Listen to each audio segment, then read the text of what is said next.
Studio Q, Queen's student television program, is brought to you in part by Procter & Gamble, continuing a long tradition of hiring Queen students. And by Kingston area McDonald's restaurants. You can enjoy all your McDonald's favorites by calling 1-800-663-2233 for McDonald's delivery in Kingston. All you have to do is call and let McDonald's do the rest.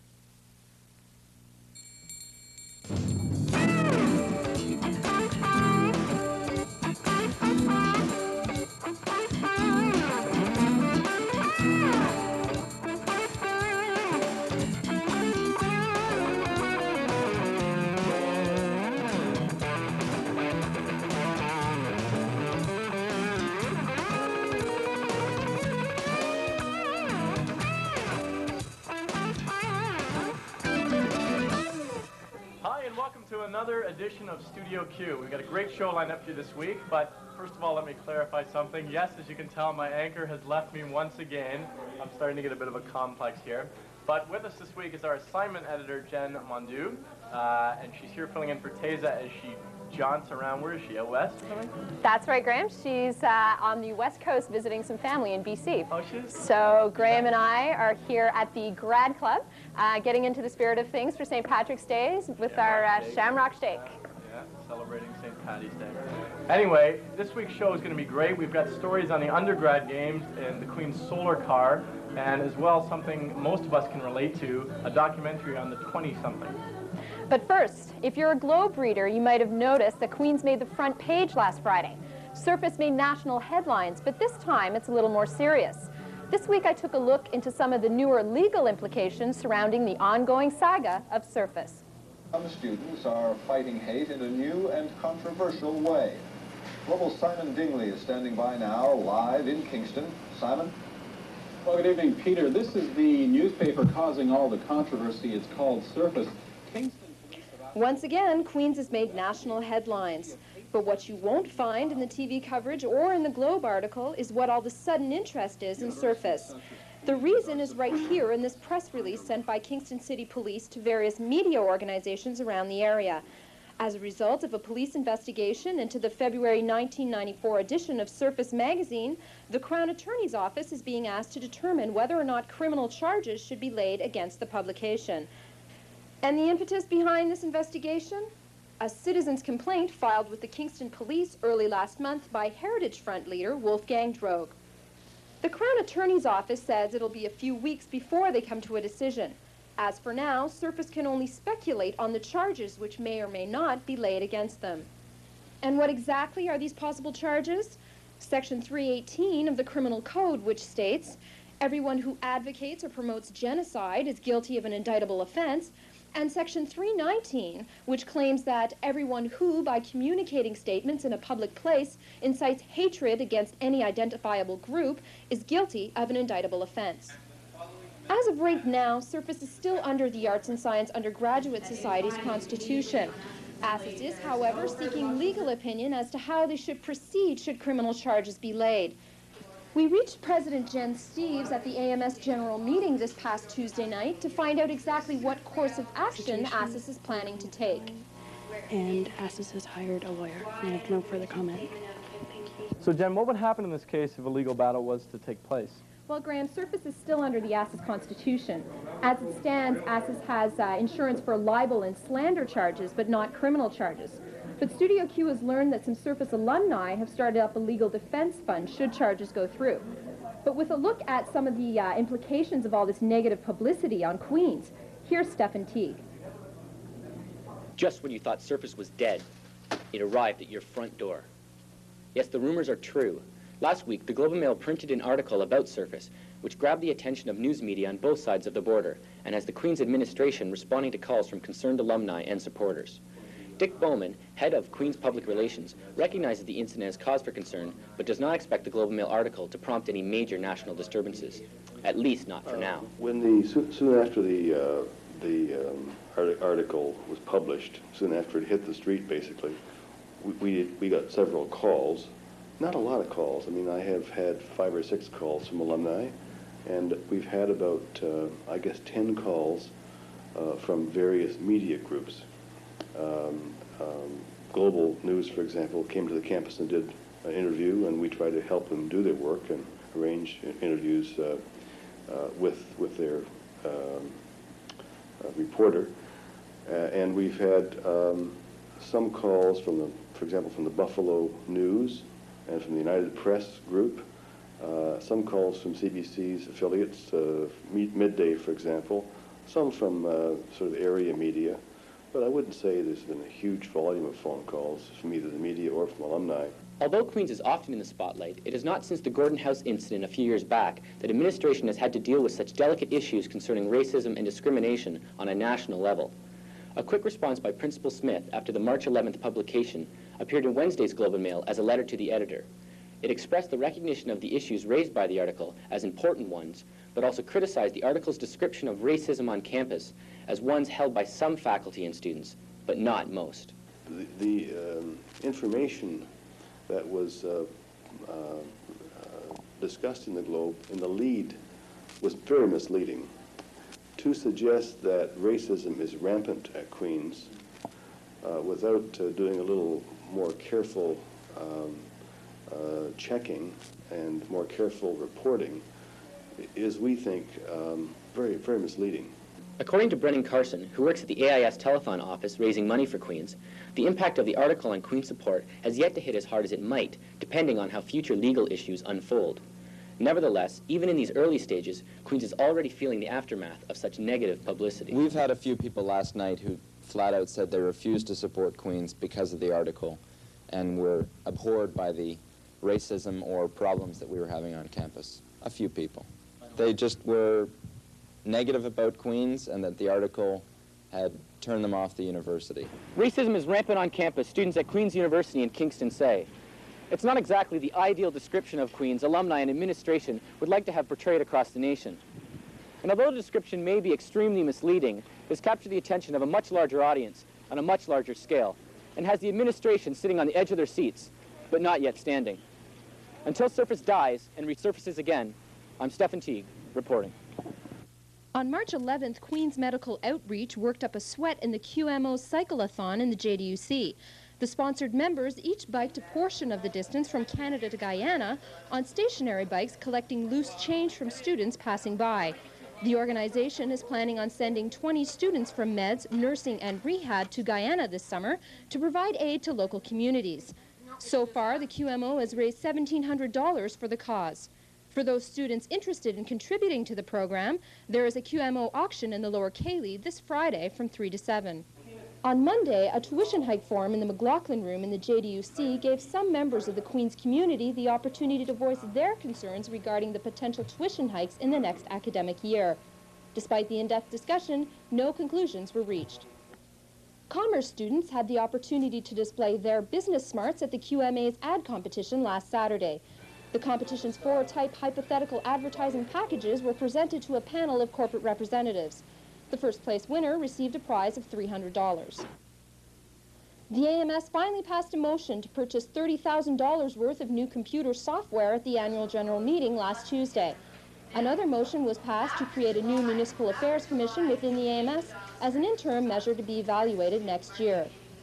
Coming up later on Studio Q, a documentary on the generation that defies definition. I don't really like the term Generation X anymore because I think it's been highly overused. I try to avoid using things like Generation X. I think slacker is a good word for us. I like that word.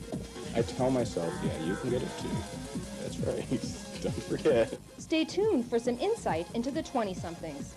I don't know what Generation X means, but it's, as far as I'm concerned, the best generation so far.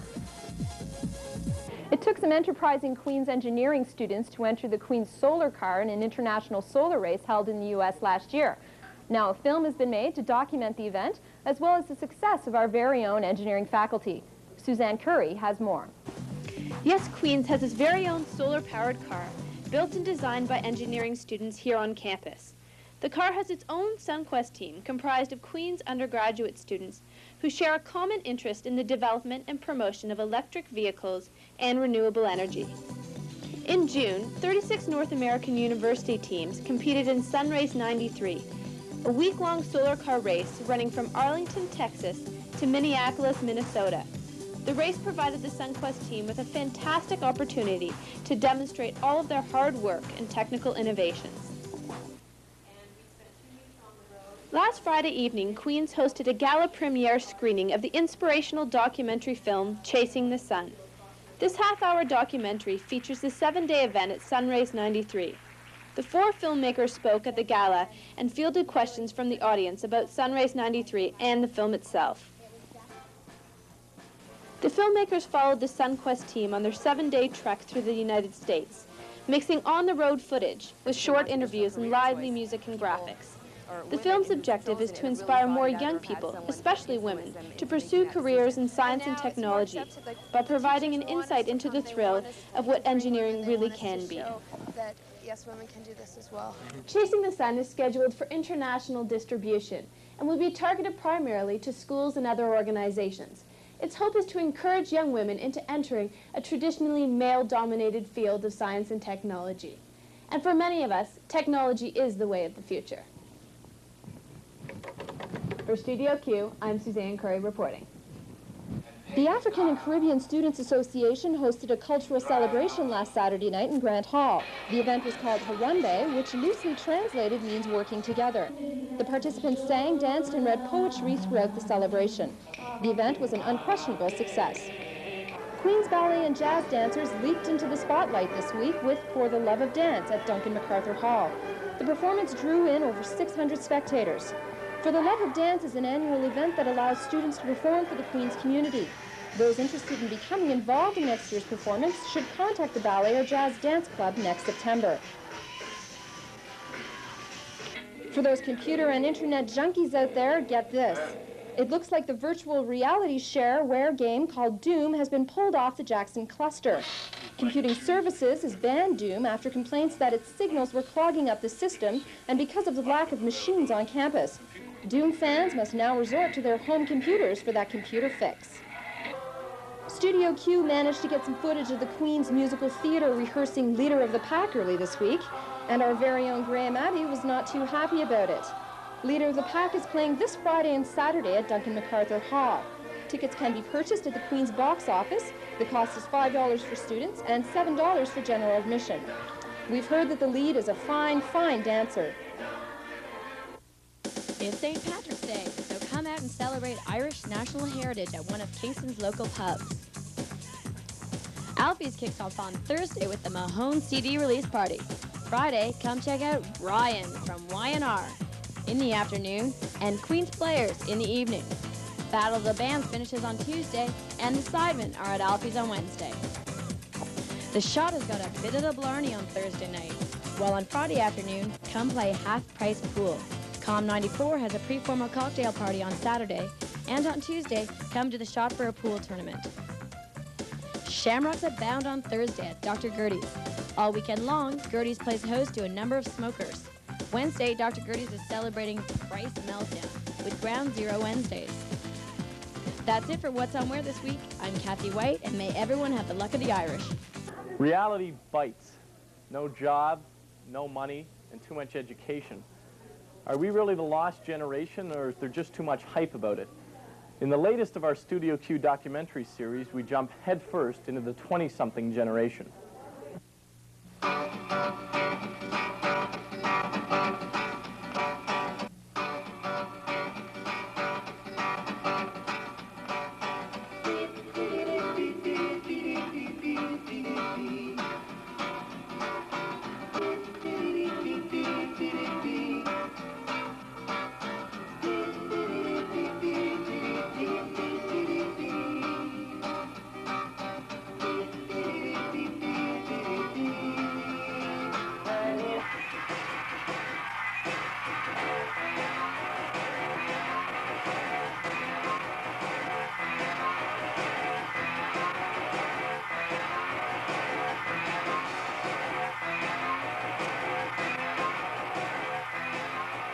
There are those who say this is the lost generation. They are better educated than any Canada has ever produced, but their prospects are worse than any this age group has faced since the Depression. Generation X. by definition, is overeducated and underemployed. Right? So it's people who know about the options that they don't have. I don't really like the term Generation X anymore because I think it's been highly overused. I try to avoid using things like Generation X. I think slacker is a good word for us. I like that word. And I don't really like using slacker. The idea of doing nothing is it's kind of cool for people our age. You're so cool. You're so cool. You're so cool. And that's, I think, really important to us. Just the idea of being cool.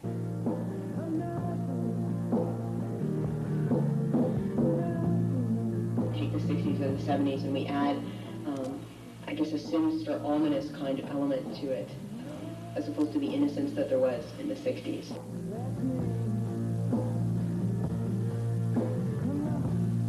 Our generation seems to be obsessed with being different from everyone else.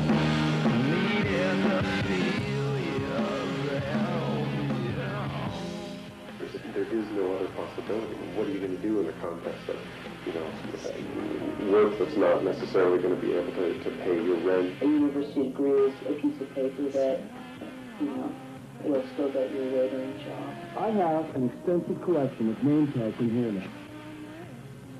What am I doing after I graduate from this institution? Admits you to this degree with all its rights and perhaps live the life of a gritty earth poet or something.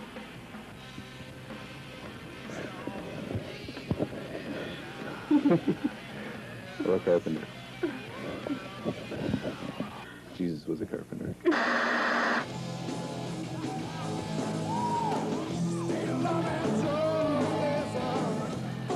A lot of music now is pretty, in a way, it's quite aggressive, and there's no holds barred, and it's just,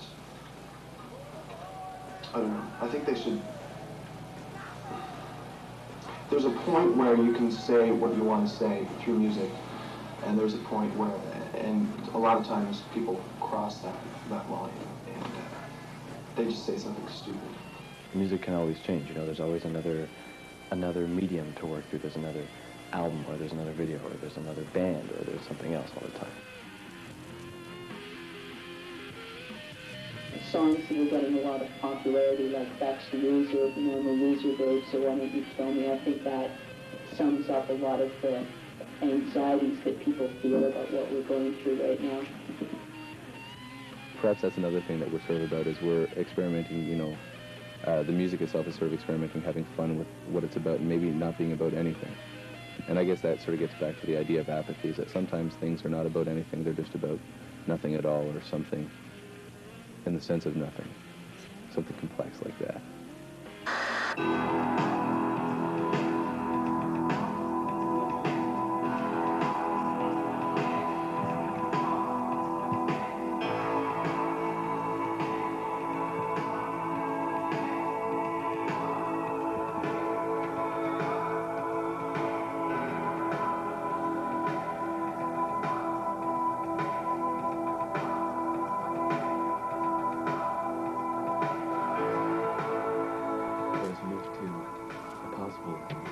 Data highway, information highway.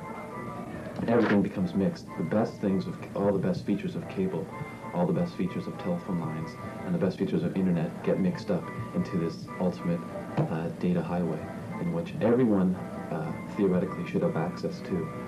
My Bell calling card and my Royal Bank card. I don't have any money in that bank account right now, and my Bank of Montreal bank card, but they actually service charge me every time I use it, and I ended up making 3 withdrawals a week anyway, and then MasterCard, which I use entirely too much.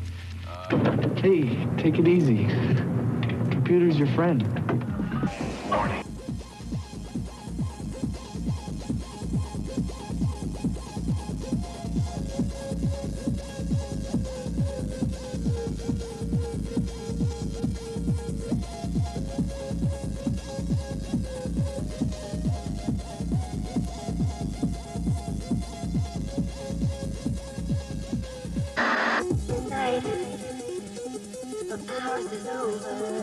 Sex isn't bad, and it is fun, And if you're careful, Condoms, they're free. I tell myself, yeah, you can get it too. That's right. Don't forget.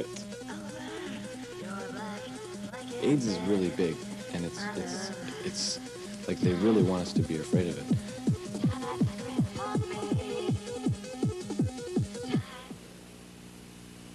I don't think I'm ready to die.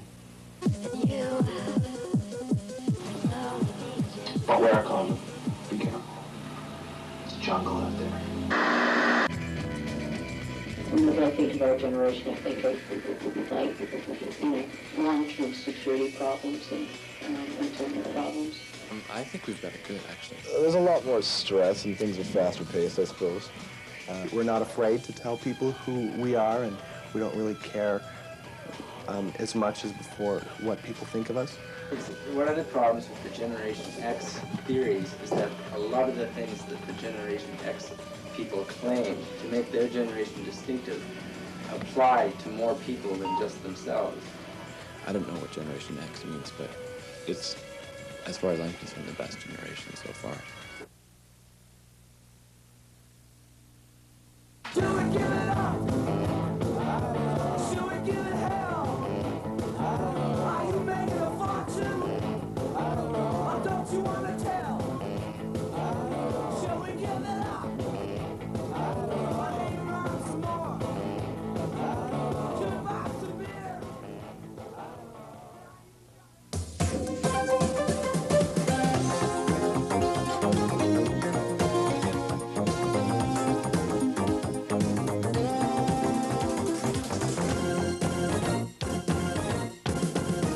My favorite toy as a child was Stretch Armstrong, so I could cut him open and look at the jelly on the inside. The G.I. Joe with the Kung Fu grip, just because it was so much fun to throw him off, you know, trees and throw him up trees, and I'll just play with him. It was a fun toy. I personally love the Mr. Potato Head toy. I like the little interchangeable pieces. My favorite toy as a child was my little blanket, and I used to carry it around, and I'd suck my thumb, and I'd hold it at the same time. I think Spirograph, because you can make those neat pictures and stuff, and then you can put it on your fridge. I don't know. My favorite toy was Tinker Toys, and I really don't know why. And the edges of the blanket, one side was blue and one side was red, and I would suck my thumb and hold the blanket and feel the ends because they were really, really soft. Smash Up Derby. I was this destructive kid. Weebles. I love Weebles, I have to admit. It was I think it was because they don't fall down. The Barbie doll, but not the normal Barbie doll, the Barbie doll that you just had the head that you could put the makeup on and curl her hair, coif it. And I'd walk around like that, and I'd go nuts if anyone took it away from me. My favorite toy was Lego. Lego. I love Lego. I still like it today. Legos. Lego. It's a toss-up between Lego and Tinker Toys, because you got to build, and those are the only ways to do it. Then I'd say the Star Wars action figures. I learned a lot about life, relationships, you know, with like Luke and Leia and Han, you know, I used to sort of set them apart and let them do their own thing. And I always thought that the spaceships, I mean, the vehicles, that was always a big thing. It's like, you know, who had a bigger vehicle? It's all about power relations, really. And it taught me a lot about how to live life and how to, yeah. Next week on Studio Q, the return of an old tradition. Oh, swerve of the moo. It basically means if you get so close to a cow that you can hear it move, it's too late to swerve. It's our 4th annual roundup of campus slang. I like to do the bone dance. What's that? Well, it's for, you know. Next week, only on Studio Q. Festive. Be it bad or good, it's festive. It's always festive.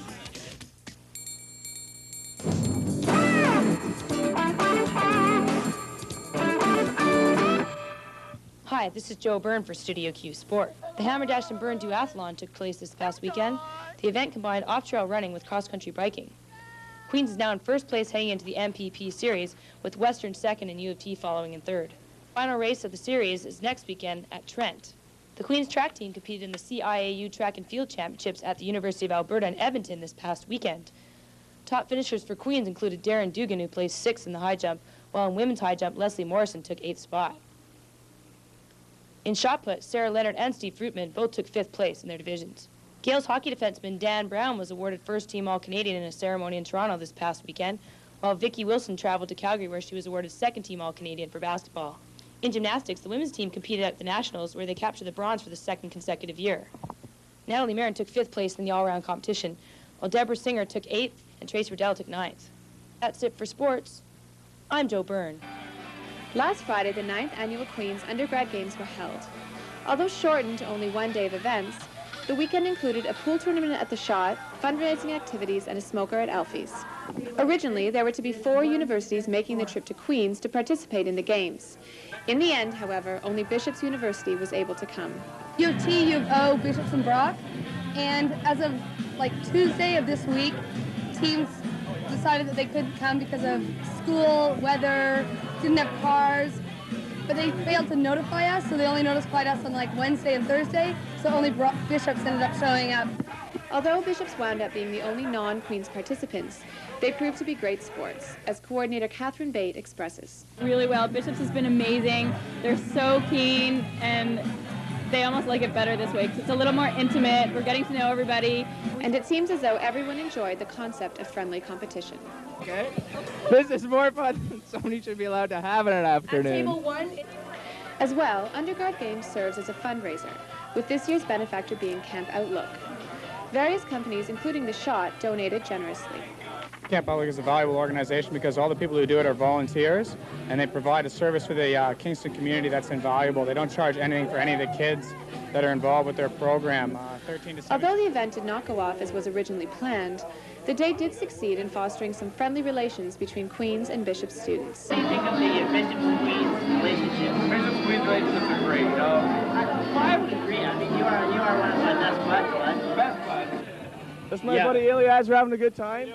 We've won 3 pool games in a row against the director of Camp Outlook, and he's not happy about that, but I'm sure I can suck him up with some free beer later on. Naturally, the coordinators were disappointed that the Undergrad Games did not go off as was originally planned. Nonetheless, they did succeed in providing a day of good competitive fun. For Studio Q, I'm Kathy Barnes reporting. Well, that's it for this week's show. Thanks for watching once again. But before we go, it is giveaway time here on Studio Q. That's right, Graham. And the giveaway this week is a family-sized pizza from McDonald's. And the question this week is, give us the name of the film that was created by Queen's film students about the Queen's solar car. If you know the answer to that, give us a call at 541-1040, and this is for the Friday show only. Or if you have any comments or questions or concerns about the show, give us a call at 545-6699, or drop us a line. Our address is Studio Q, Room 22, JDUC, Queen's University, Kingston, Ontario, K7L 3N6. Great. So that is it for this week's show. Thanks for filling in, Jen. No problem. Teza, I hate to ask, is she planning to come back? Well, I think so, Graham. I don't think she'll leave you hanging. Oh, I feel so much better now. I don't have to go out and find another anchor or anything of that. That's right. Okay, that's it for this week's show. Thank you for watching. In the meantime, everybody have a great St. Patrick's Day. Come on down to the Grad Club if you want for a lovely shamrock shake to celebrate. So thanks for watching. For Studio Q, I am Graham Abbey. And I'm Jen Mondoux. See you next week. Bye.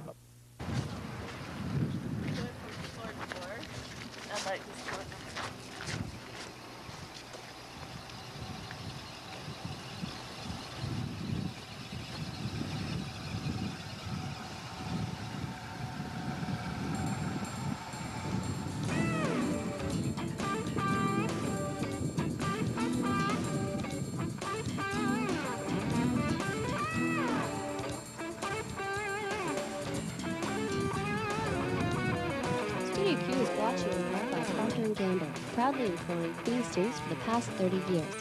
And the Kingston Area McDonald's, featuring home delivery service. Just phone 1-800-663-2233 for all your favorites.